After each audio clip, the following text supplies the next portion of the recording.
अस्सलाम वालेकुम। घर पर आलू की टिक्की बनाने में एक मसला तो सबको ही होता है। वो नरम हो जाती हैं, टूट जाती हैं और करारी तो बिल्कुल नहीं बनती।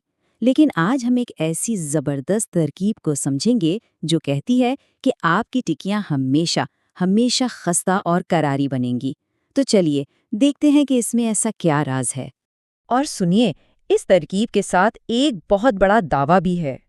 कहा यह गया है कि जब आप ये टिक्की खाएंगे तो बाकी सारे कबाब भूल जाएंगे। भाई, ये तो वाकई एक बहुत बड़ी बात है और इसी वजह से ये तरकीब और भी दिलचस्प हो जाती है। आज हम इस पूरी तरकीब को 5 हिस्सों में देखेंगे। सबसे पहले, ये टिक्की इतनी अलग क्यों है? फिर इसमें कच्चे आलू का क्या कमाल है? इसका मिक्सचर कैसे बनाना है? फ्राई करने का सही तरीका क्या है? और आखिर में नतीजा कैसा निकलता है? तो आइए शुरू करते हैं। इस तरकीब को समझने से पहले ये जानना ज़रूरी है कि आम तौर पर मसला होता कहाँ है। वही रिवायती टिक्कियाँ जो अक्सर नरम रह जाती हैं, तेल में बिखर जाती हैं और वो खस्तापन नहीं आता जिसकी सबको तलाश होती है। यहाँ फ़र्क बिल्कुल साफ नज़र आ रहा है। एक तरफ है रवायती टिक्कियाँ जिनमें उबले हुए आलू इस्तेमाल होते हैं। नतीजा, वो नर्म और लेसदार होकर अक्सर टूट जाती हैं। और दूसरी तरफ है ये नई तरकीब जिसकी बुनियाद कच्चे आलू हैं। इससे टिक्कियाँ ना सिर्फ नाकाबिले यकीन हद तक क्रिस्पी बनती हैं, बल्कि अपनी शक्ल भी बेहतरीन तरीके से बरकरार रखती हैं। तो आखिर वो एक चीज़ क्या है जो इस तरकीब को इतना ख़ास बना रही है? आइए इसके पीछे छुपे सबसे बड़े राज को जानते हैं, यानी इसके करारेपन का राज। जी हाँ, सारा कमाल है कच्चे आलूओं का। उबले और मैश किए हुए आलूओं की जगह इस तरकीब में बारीक कटे हुए कच्चे आलू इस्तेमाल होते हैं। सिर्फ ये एक तब्दीली ही वो सारे मसले खत्म कर देती है जो उबले हुए आलूओं की वजह से होते हैं। लेकिन सिर्फ कच्चे आलू इस्तेमाल करना ही काफ़ी नहीं है। असल जादू तो इस स्टेप में है।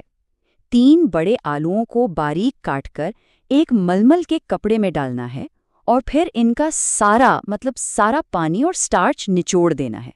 याद रखिए, जितनी कम नमी होगी टिक्की उतनी ही ज्यादा करारी बनेगी। ये सबसे अहम कदम है। और हाँ, यहाँ एक जबरदस्त टिप भी है।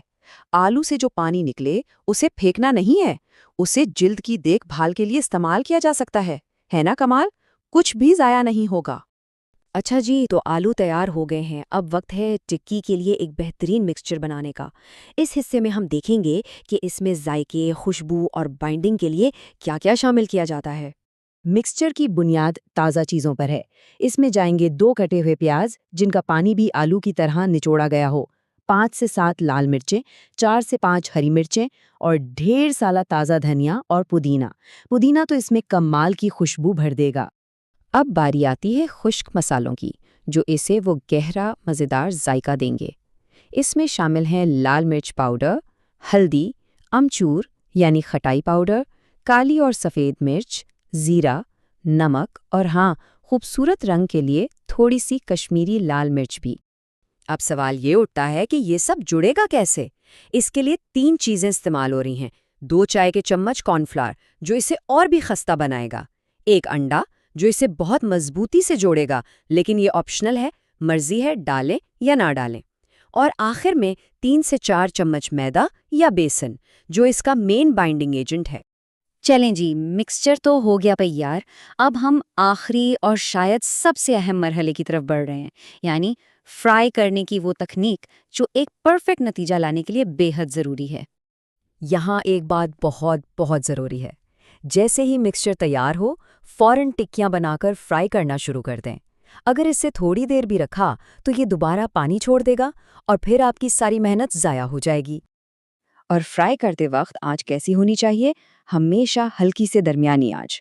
इसकी वजह यह है कि कच्चे आलूओं को अंदर तक पकने के लिए वक्त चाहिए, और अगर आंच तेज होगी तो टिक्कियां बाहर से जल जाएंगी और अंदर से कच्ची रह जाएंगी।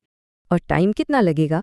कोई लंबा चौड़ा हिसाब नहीं, बस 5 से 7 मिनट। इतनी देर में ये टिक्कियाँ बेहतरीन गोल्डन ब्राउन हो जाएंगी। तो इन तमाम मराहिल से गुजरने के बाद अब देखते हैं कि आखिर में हमें क्या नतीजा मिलता है। क्या वाकई ये अपने इब्तदाई दावे पर पूरा उतरता है? और ये रहा हतमी नतीजा। बाहर से नाकाबिले यकीन हद तक खस्ता, अंदर से पकी हुई, और रंग देखें कितना शानदार गोल्डन कलर है। और सबसे अच्छी बात, ये बिल्कुल भी नहीं टूटती। کہا تو یہ بھی جا رہا ہے کہ ان کا ذائقہ قیمے کے کباب کو بھی ٹکر دیتا ہے۔ انہیں ہری چٹنی اور کیچپ کے ساتھ پیش کریں۔ تو آخر میں یہ سوال تو ذہن میں آتا ہے کہ کیا یہ ابلے ہوئے آلو کی ٹکی کے دور کا خاتمہ ہو سکتا ہے؟ بھائی یہ ترکیب تو یقینی طور پر ایک چیلنج پیش کرتی ہے اور اسے آزمانے پر مجبور کرتی ہے۔